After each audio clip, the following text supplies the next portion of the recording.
مرحبا أصدقائي، اليوم موضوعنا موضوع مهم جدا ومباشر.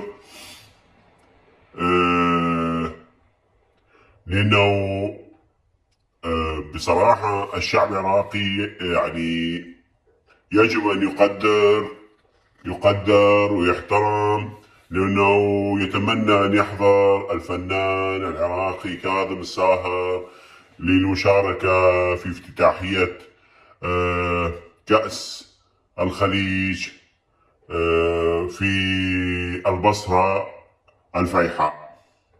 نتمنى ذلك، ولكن الشيء المثير اخواني، الشيء المحزن، محافظ البصرة قال سيحضر وبعدها نفى، وبعد ذلك عدنان درجال قد قال لا يهم، لو حتى لو لم يحضر مو مشكلة. يعني ما نعرف ما هذه التناقضات الكثيرة، ولا نعرف الصح من الخطأ.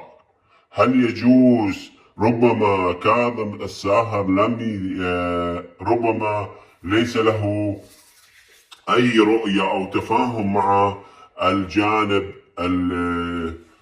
قصدي الجانب المنظم للدورة، وربما يوجد مشاكل معينة لا نعلم بها. أو ربما كاظم الساهر لم يتلقى الدعوة من لأنه هو ابن البلد صحيح، ولكن ربما يحتاج إلى وقت كبير ليتهيأ للدورة المهمة، أعتبرها المهمة للعراق. والشيء الذي يحزنني بصراحة، حزنت كثيرا